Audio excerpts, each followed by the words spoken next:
Hello class 8th।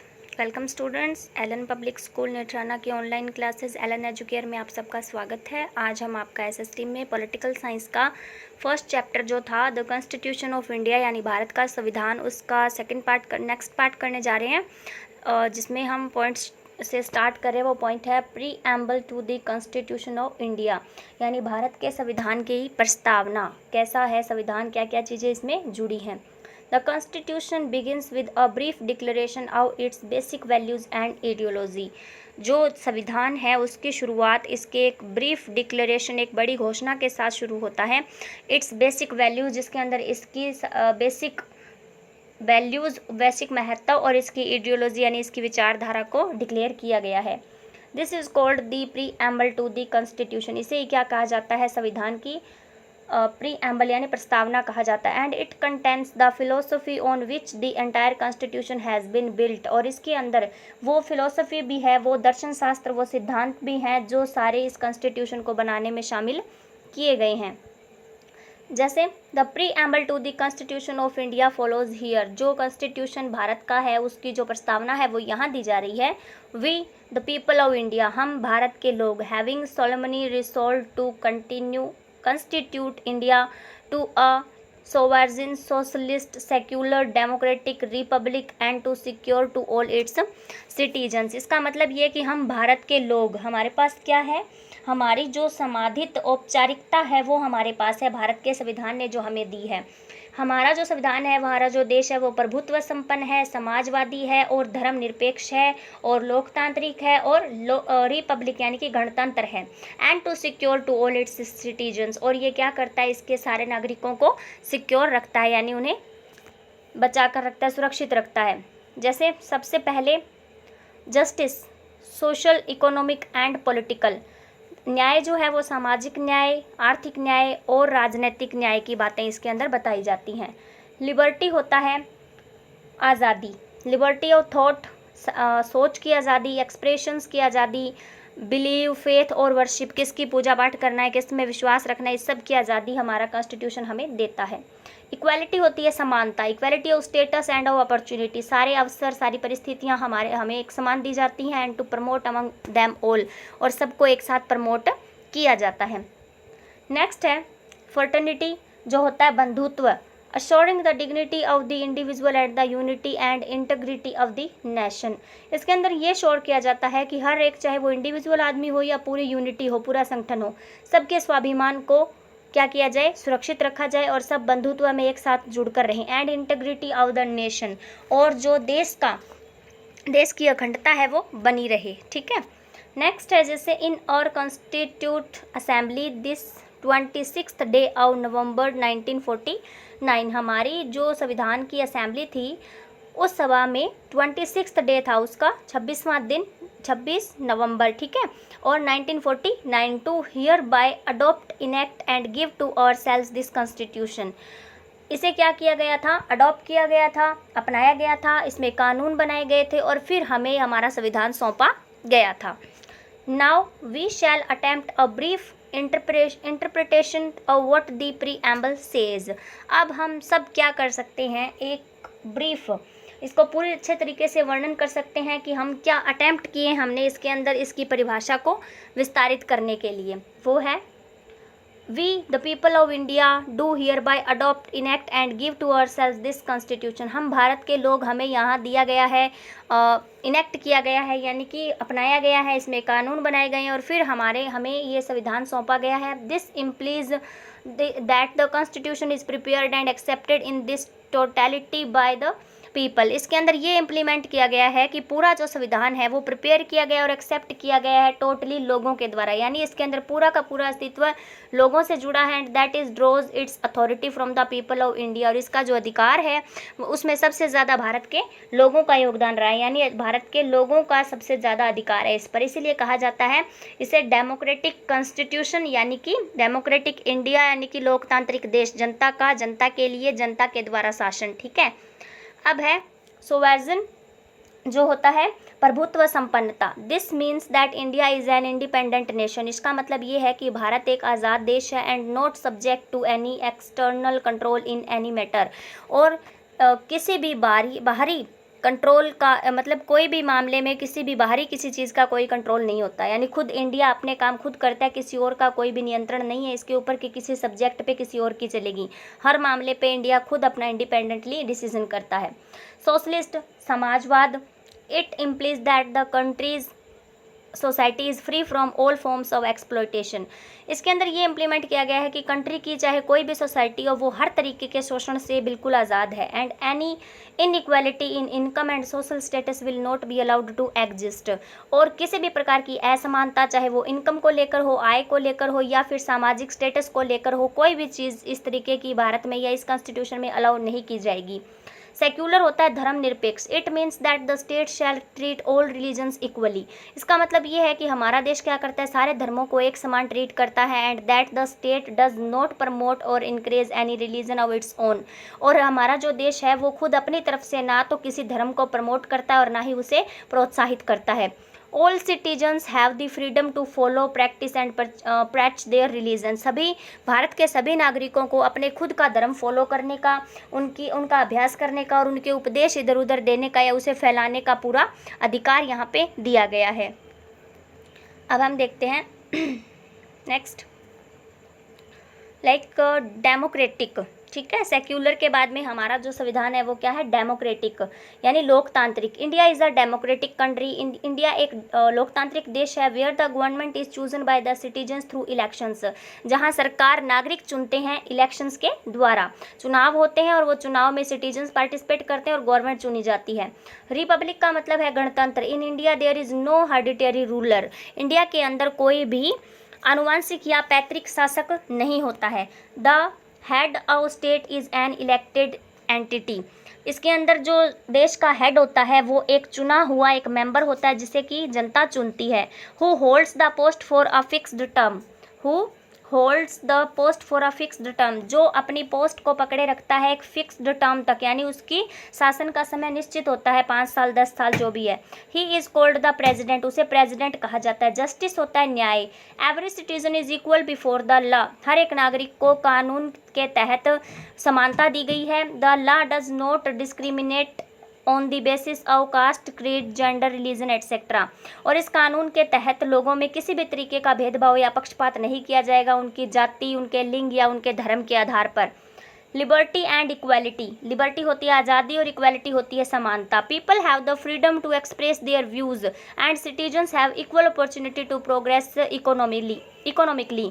लोगों को अपने व्यूज़, अपना सोच, अपनी आइडियाज़ एक्सप्रेस करने की पूरी आज़ादी है और नागरिकों को सबको समान अपॉर्चुनिटी, समान अवसर दिए जाते हैं ताकि वो आर्थिक रूप से समान प्रोग्रेस कर सकें। किसी को भी पीछे नहीं रखा जाता, सबको समान प्रोग्रेस करने के अधिकार दिए जाते हैं। फ्रेटर्निटी होती है बंधुत्व।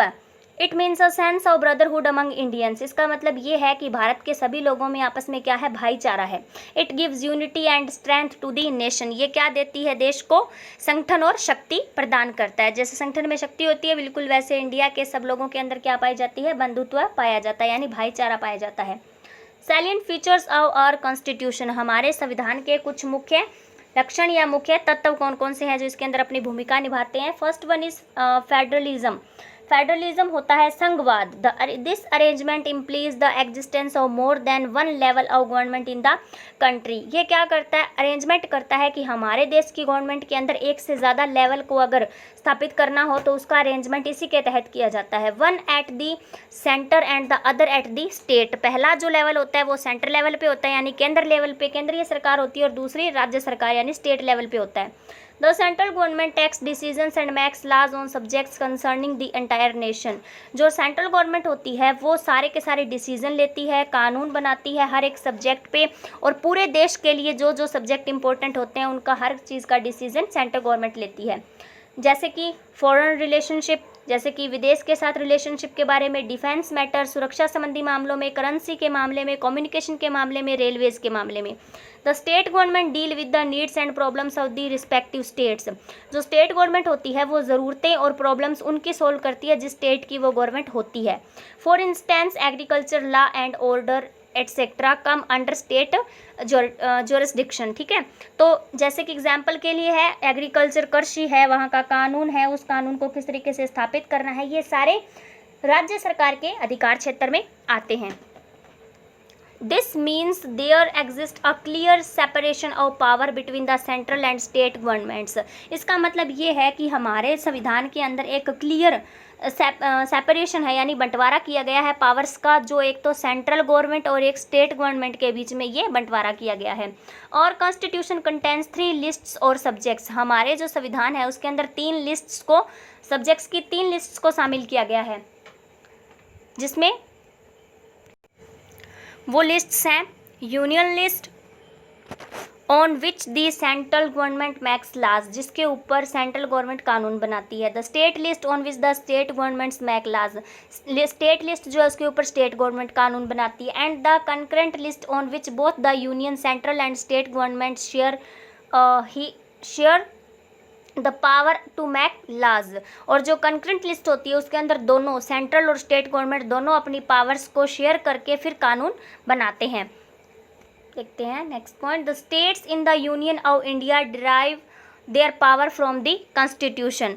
जो स्टेट्स हैं, राज्य जो हैं, वो यूनियन ऑफ इंडिया के अंदर अपने कॉन्स्टिट्यूशन के दौरान अपनी पावर को क्या करते हैं, यूज़ करते हैं। The constitution also provides that in case of conflict और emergency the affairs of states can be controlled by the centre keeping in mind the national interest. Constitution में ऑल्सो मतलब एक चीज़ और प्रोवाइड करवाई गई है कि अगर कोई लड़ाई झगड़ा कन्फ्लिक्ट होता है या कोई एमरजेंसी होती है तो ऐसे केस में जो राज्य सरकार के जो अफेयर्स होते हैं उनके ऊपर भी कंट्रोल सेंट्रल गवर्नमेंट का हो जाता है, और ये माइंड में रखकर उसके ऊपर कार्रवाई की जाती है कि देश का कोई भी नुकसान ना हो बल्कि देश का फ़ायदा हो। इस फायदे को ध्यान में रखकर ही उसके ऊपर सुनवाई की जाती है। सेकेंड पॉइंट है पार्लियामेंट्री फॉर्म ऑफ गवर्नेंस। ठीक है, गवर्नेंस की पार्लियामेंट्री फॉर्म क्या है। This arrangement has the people electing their representatives to the parliament, central or union legislature which consists of 2 houses। ये जो अरेंजमेंट है ये किनके द्वारा बनती है पार्लियामेंट, लोगों ने इलेक्शंस में जितवाकर अपने जो रिप्रेजेंटेटिव जो प्रतिनिधि भेजे जाते हैं वो पार्लियामेंट में बैठते हैं। वहाँ पे सेंट्रल और यूनियन 2 लेजिस्लेचर होते हैं विच कंसिस्ट ऑफ 2 हाउस, जिसके अंदर 2 हाउस होते हैं। First Rajya Sabha and second Lok Sabha. In the parliamentary form of governance the president is only a constitutional head of the executive who acts only with the aid and advice of the real political executive. ठीक है, इसके अंदर क्या होता है कि parliamentary जो है वो इकलौती ऐसी गवर्नमेंट की फॉर्म हो, पार्लियामेंट्री फॉर्म के अंदर गवर्नमेंट की पार्लियामेंट्री फॉर्म के अंदर प्रेसिडेंट इकलौता इसका हेड होता है, इस अधिशासित क्षेत्र का इकलौता हेड होता है जो क्या करता है, एक्ट करता है ओनली विद द एड यानी सहायता और सलाह देने के लिए रियल पॉलिटिकल एग्जीक्यूटिव, सही राजनीतिक अधिशासित क्षेत्र को कार्यकारिणी को सलाह भी देता है और सहायता भी देता है। i.e. The prime minister and council of ministers, जैसे कि प्राइम मिनिस्टर और काउंसिल ऑफ मिनिस्टर्स इसके अंदर शामिल होते हैं। The council of ministers is collectively answerable to the parliament. जो मंत्रियों का दल होता है, काउंसिल ऑफ मिनिस्टर्स होते हैं, वो एक साथ ग्रुप में पार्लियामेंट में आंसरेबल होते हैं यानी अपना जवाब देते हैं। अब हम देखते हैं next point, separation of powers, यानी कि पावर्स का बंटवारा, किस तरीके से पावर्स किसके अकॉर्डिंग कैसे कैसे बांटी गई है, सबको कौन कौन सी पावर्स यहाँ पे दी गई हैं। जैसे the Indian constitution defines the 3 organs of the government of India. Bharat के संविधान में गवर्नमेंट के 3 ऑर्गन्स को डिफाइन किया गया है। And assigns each organ specific and distinct responsibilities and powers. और हर एक ऑर्गन की अपनी एक स्पेशल और सही रिस्पॉन्सिबिलिटी है एंड पावर्स हैं, सबकी अलग अलग और स्पेशल रिस्पॉन्सिबिलिटीज़ और पावर्स हैं। These organs are legislature, executive and judiciary। ये जो 3 ऑर्गन्स हैं वो हैं एक लेजिस्लेचर यानी विधानमंडल, दूसरा कार्यकारिणी और तीसरा न्यायिक। ठीक है, लेजिस्लेचर देखते हैं क्या होता है, यानी कि विधानमंडल। The elected representatives of the people constitute the legislature. जो प्रतिनिधि लोगों के द्वारा चुने जाते हैं वो इस विधानमंडल में बैठते हैं या वो इसे बनाते हैं। This organ of government is of paramount importance in the parliamentary system as it makes all union laws and controls the executive। ये जो ऑर्गन है गवर्नमेंट का, इसकी बहुत ही ज़्यादा सर्वोच्च महत्व होता है इसका पार्लियामेंट्री सिस्टम में, क्योंकि ये सारी यूनियन के कानून बनाता है और कार्यकारिणी सभा पर ये अपना कंट्रोल जाहिर करता है। फिर हम देखते हैं एग्जीक्यूटिव यानी कार्यकारिणी या अधिशासी। It is responsible for implementing the laws and administering the country. ये इसकी रिस्पॉन्सिबिलिटी होती है कि जो कानून लेजिस्लेचर ने बना दिए उन्हें इम्प्लीमेंट में लाया जाए, यूज़ में लाया जाए, और ये पूरे देश पर क्या करते हैं, एडमिनिस्ट्री करते हैं, यानी वहाँ पे ये शासन करते हैं, लागू करते हैं पूरे देश के अंदर उन कानूनों को। Through it's minstrel departments under the guidance and leadership of the prime minister. Through the it's ministerial departments, किसके थ्रू होता है ये काम, इनका जो मिनिस्ट्री का डिपार्टमेंट होता है यानी जितने भी मंत्रीगण होते हैं उनके द्वारा, और लीडरशिप और इसकी गाइडेंस कौन करता है, प्राइम मिनिस्टर करता है। प्राइम मिनिस्टर इसका लीडर होता है और वही उन्हें गाइड करता है और मंत्री मिलकर ये काम करते हैं। जुडिशियरी न्यायिक व्यवस्था देखते हैं। It is an autonomous organ of the government which ensures that the laws and rules of the country are followed properly. ये जो ऑर्गन है गवर्नमेंट का, ये स्वतंत्र ऑर्गन होता है जो ये ध्यान रखता है कि देश के अंदर सही से सारे कानून और जो नियम है वो लागू किए जाएं, यानी फॉलो करते हैं या नहीं लोग सारे नियम और कानून ईमानदारी से प्रॉपरली, ठीक है। Then and that the rights of the citizens are protected, और ये क्या करता है, नागरिकों के अधिकारों को प्रोटेक्ट करता है। It also decides on any issue arising between the union and state governments. ये क्या करता है, उन इश्यूज़ के लिए भी डिसीजन देता है जो कि यूनियन और स्टेट गवर्नमेंट के बीच में कई बार बन जाते हैं, ठीक है। अब हम देखते हैं next point, universal adult Francis, यानी कि मतदान का जो अधिकार होता है ना युवाओं को जो मिलता है उसके बारे में। This essentially means 1 person 1 vote. इसका मतलब है एक आदमी और एक वोट। Each and every citizen of India who is 18 years और above age have a right to vote. भारत का हर एक आदमी जो 18 साल, हर एक नागरिक जो 18 साल का है या 18 साल से ऊपर की एज है उसकी, उसको वोट डालने का अधिकार प्राप्त है, irrespective of their caste, creed, religion, gender, educational status etcetera. किस पर ध्यान दिए बगैर, उनकी जाति, उनका धर्म, उनका लिंग, उनकी शैक्षिक गुणवत्ता कितनी है, उनका स्टेटस कैसा है समाज के अंदर, इन सब चीज़ों को परे रखकर सबको एक समान वोट डालने का अधिकार दिया जाता है हमारे कॉन्स्टिट्यूशन के तहत। 5th पॉइंट है द फंडामेंटल राइट्स, यानी हमारे मौलिक अधिकार। Among the most important features of the Indian constitution is the provision of fundamental right which are provided to all Indian citizens.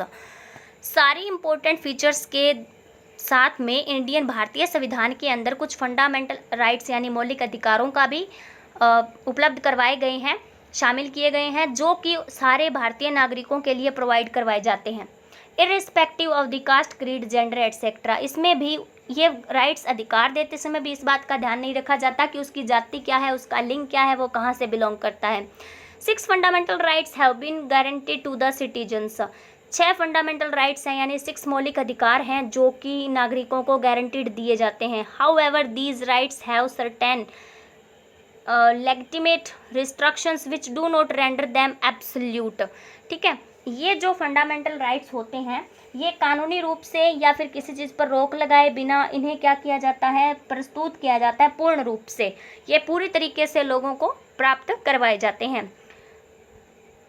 These restrictions aim to balance the rights of the individual on one hand and the larger interests of the society and security of the country on the other।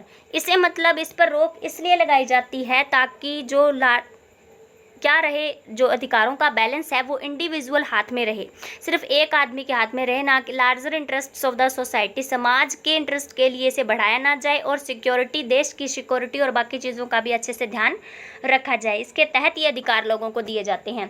The fundamental rights enshrining in the constitution of India are briefly discussed below. जो मौलिक अधिकार भारत के संविधान में शामिल किए गए हैं उनको यहाँ पे ब्रीफली डिस्कस किया गया है। सबसे पहले हम फर्स्ट डिस्कस करते हैं जो है राइट टू इक्वालिटी यानी समानता का अधिकार।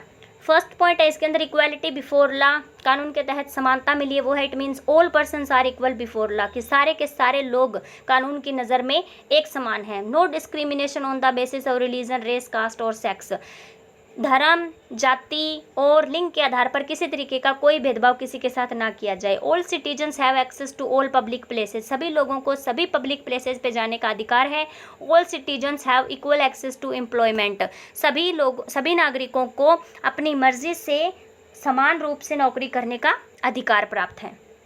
सेकेंड पॉइंट है राइट टू फ्रीडम, आज़ादी का अधिकार या स्वतंत्रता का अधिकार। It is a cluster of various rights of freedoms, ये बहुत सारे आज़ादी के अधिकारों का एक झुंड है जिसके अंदर हम पॉइंट वाइज सबको देखेंगे। जैसे फर्स्ट पॉइंट है freedom of speech and expression, अपने भाव व्यक्त करने का और अपनी बात कहने का अधिकार सबको प्राप्त है, अपनी आज़ादी से अपनी बात कह सकते हैं। सेकंड है जैसे freedom to assemble peacefully and without arms, बिना हथियारों के शांतिपूर्वक किसी को कहीं भी असेंबल होने का अधिकार है। नेक्स्ट है freedom to form associations and unions, अपनी समिति संगठन और संघ बनाने का अधिकार सबको है। फ्रीडम टू मूव फ्रीली, आज़ादी से अपने देश में हर जगह मूव करने का अधिकार है। Freedom to reside in any part of the country, देश के किसी भी हिस्से में निवास करने का अधिकार है। Freedom to practice any profession और ऑक्यूपेशन, किसी भी तरीके का प्रोफेशन या व्यवसाय चुनने का अधिकार सबको एक समान रूप से प्राप्त है, यानी इसकी आज़ादी लोगों को भारतीय कॉन्स्टिट्यूशन देता है। नेक्स्ट पॉइंट है राइट अगेंस्ट एक्सप्लॉयटेशन, यानी शोषण के विरुद्ध अधिकार। It prohibits all forms of forced labour, ये क्या करता है कि हर तरीके का जो ज़बरदस्ती करवाया जाने वाला जो लेबर है, जो श्रम है, उसको ये रोकता है, मना करता है। इट प्रिवेंट्स चाइल्ड लेबर, इसने किस पे रोक लगाई है? चाइल्ड लेबर पे रोक लगाई है, जिसके अंदर 14 साल से कम उम्र के बच्चे काम करते हैं, इस पर कॉन्स्टिट्यूशन ने रोक लगाई है। नेक्स्ट है prevents traffic in human beings, आदमियों के अंदर क्या होना चाहिए? गैर कानूनी व्यापार पर इसने रोक लगाई है, यानी गैर कानूनी तरीके से कोई भी व्यापार नहीं कर सकता। नेक्स्ट है right to freedom of religion, धर्म को मानने की आज़ादी का अधिकार।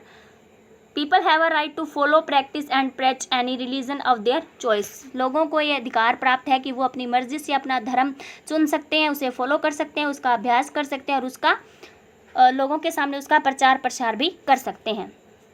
नेक्स्ट है कल्चरल एंड एजुकेशनल राइट्स, सांस्कृतिक और शैक्षिक अधिकार। All minorities have a right to conserve and develop their own cultures, जो अल्पसंख्यक है उनको सबको अपने अधिकारों को कंजर्व करने का और उसको डेवलप, अपने कल्चर्स को सुरक्षित रखने का और अपने कल्चर को डेवलप करने का अधिकार प्राप्त है। Next right to constitutional remedies, यानी कि संवैधानिक उपचारों का अधिकार।